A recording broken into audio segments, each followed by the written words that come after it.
वो जो है वो शपथ ग्रहण होगा। लेकिन दिलीप जायसवाल ये नहीं कह रहे हैं कि शपथ ग्रहण होगा तो किसका होगा, ये नहीं कह रहे हैं, तो इसलिए चर्चाएं ज़्यादा जो है वो चल रही हैं।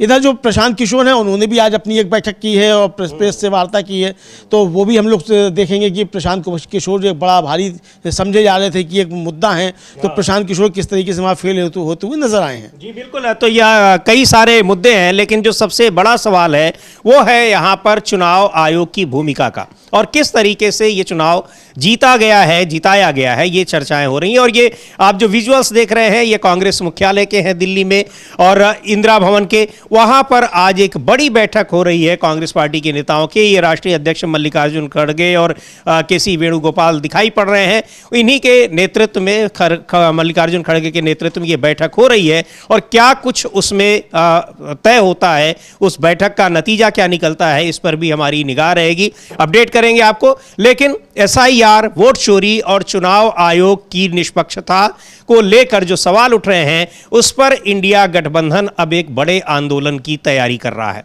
और यहां पर जो बात कही अमलेंदु जी ने कि बीजेपी के जो बिहार प्रदेश के अध्यक्ष हैं दिलीप जायसवाल, उनकी बातों का मतलब क्या है? क्या अभी भी नीतीश कुमार के नाम पर एनडीए में सहमति नहीं बनी है, या फिर नीतीश कुमार शपथ लेंगे ये तय हो चुका है? सुन लेते हैं दिलीप जायसवाल को क्या कह रहे हैं और कहना क्या चाहते हैं वो। कौन आएंगे?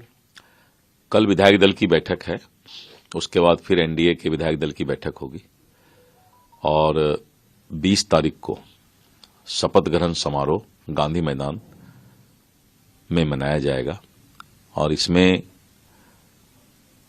अपने यशस्वी दुनिया के लोकप्रिय नेता और यशस्वी प्रधानमंत्री श्री नरेंद्र मोदी जी का, और उनके साथ साथ हमारे सभी भाजपा के वरिष्ठ नेता, विभिन्न प्रदेश के मुख्यमंत्री और उप मुख्यमंत्री और समाज के गणमान्य लोगों को भी उसमें आमंत्रित किया गया है।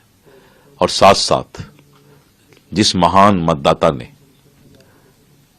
अपार जन समर्थन फिर एक बार एनडीए सरकार को दिया है, सभी आम मतदाता को भी इसमें आमंत्रित किया जा रहा है। और करीब 2 से 3 लाख लोग इस ओथ शिरोमणि में, शपथ ग्रहण समारोह में उनकी उपस्थिति, ऐतिहासिक उपस्थिति दर्ज होगी। और इस बार हम शपथ जो लेंगे, विकसित बिहार के सपना को पूरा करने का शपथ लेने जा रहे हैं, और बिहार विकसित होगा, यही हमारा शपथ होगा। कल आरजेडी की और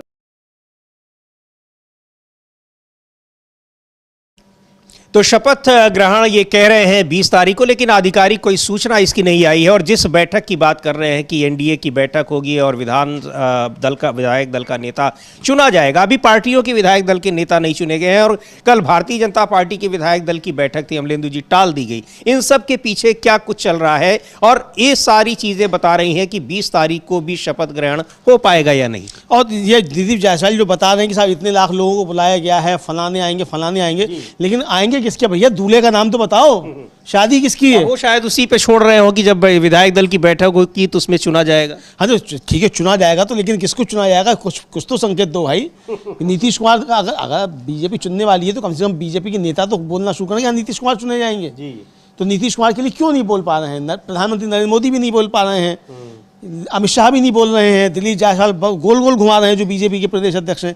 तो नीतीश कुमार का नाम क्यों नहीं ले पा रहे? और इधर नीतीश कुमार गवर्नर से मिलने जाते तो कहते हैं 19 तारीख को विधानसभा भंग कर दीजिएगा, मंत्रिमंडल ने फैसला लिया है कि हम इस्तीफा नहीं देंगे। तो भाई इस्तीफा क्यों नहीं दिया आपने? और ये सशर्त क्या होता है कि फला तारीख को कर दीजिएगा?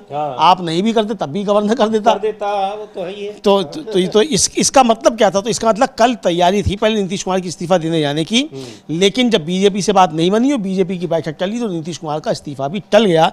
इसका मतलब शपथ ग्रहण समारोह पर ग्रहण लग गया है, ये साफ तौर पर अभी समझ में आ रहा है। और नीतीश कुमार ने जो पेच फंसाया है उस पेच में भारतीय जनता पार्टी फंसी हुई दिखाई पड़ रही है। जी बिल्कुल, इसमें बहुत सारे अभी भी लूप होल्स दिखाई पड़ रहे हैं कि इस समय नीतीश कुमार शपथ लेने जा रहे हैं। हालांकि ये बहुत सारी चीज़ों को देखते हुए लग रहा है कि बीजेपी अभी नीतीश कुमार के नाम की जगह किसी और का नाम नहीं प्रस्तावित करने वाली है। लेकिन आगे भी यही चलेगा, इसको लेकर आशंकाएं जबरदस्त हैं और ये आशंकाएं बीजेपी में भी हैं और जेडीयू में भी हैं। इसीलिए स्पीकर के पद पर दोनों ही पार्टियां अड़ी हुई हैं कि ये पद किसके पास रहेगा।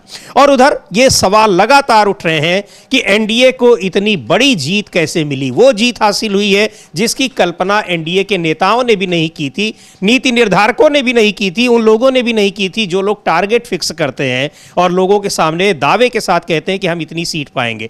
वो लोग भी केवल 160 सीटों का ही टारगेट फिक्स कर पाए थे। राकेश सिन्हा है झारखंड में कांग्रेस पार्टी के नेता, वो भी कह रहे हैं कि ये जीत ये जनादेश नहीं है, ये ज्ञानादेश है। सुनते हैं राकेश सिन्हा को, क्या कहा उन्होंने। नहीं, देखिए, हमें ये लगता है कि बिहार में जनादेश नहीं प्राप्त हुआ है। बिहार में जनादेश के बल पे एनडीए नहीं आई है। बिहार में ज्ञानादेश के बल पर एनडीए सत्ता में आई है। तो हाँ, ये जरूर कहा जा सकता था कि अगर झारखंड मुक्ति मोर्चा भी मिलकर अगर वहां चुनाव लड़ता तो कहीं न कहीं स्वाभाविक तौर पे वोटों का इजाफा और गठबंधन के अंदर होता। लेकिन चूंकि ज्ञानेश गुप्ता जी ने यह तय कर दिया था कि बिहार में एनडीए की सरकार बनानी है, तो जब ज्ञानेश गुप्ता जी ने तय कर दिया था कि एनडीए की सरकार बिहार में बनानी है, तो कोई भी गठबंधन लड़े, चुनाव आयोग तो क्लियर रिजल्ट दे दिया। 7 करोड़ 42 लाख वोटर, ये चुनाव आयोग ने ही कहा, और वोटिंग के बाद 7 करोड़ 45 लाख निकले।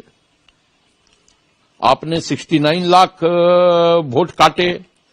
माननीय सर्वोच्च न्यायालय ने भी कहा कि आप उसका नाम पब्लिश करो, पब्लिश नहीं हुआ।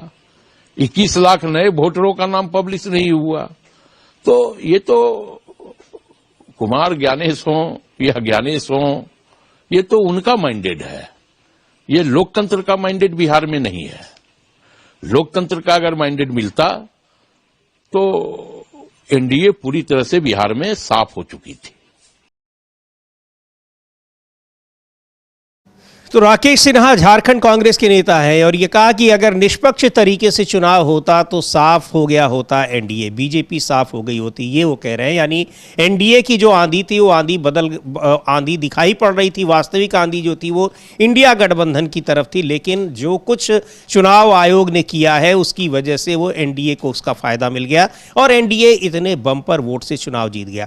सवाल इसको लेकर उठ ही रहे हैं क्योंकि लगातार वहां पर जमीन पर इस तरह की चीजें नहीं दिखाई पड़ रही थी कि एनडीए को इतनी बड़ी जीत हासिल होने वाली है।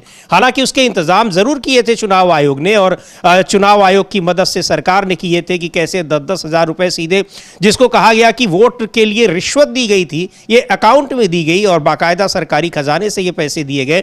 लेकिन इन सब के बावजूद उसका वो असर नहीं दिखाई पड़ रहा था जो नतीजों पर दिखाई पड़ा है। क्योंकि अगर असर दिखाई पड़ रहा होता तो चुनाव के पहले तक बीजेपी के भी नेता इस तरह का दावा नहीं कर पा रहे थे कि वहां ये नतीजे आने वाले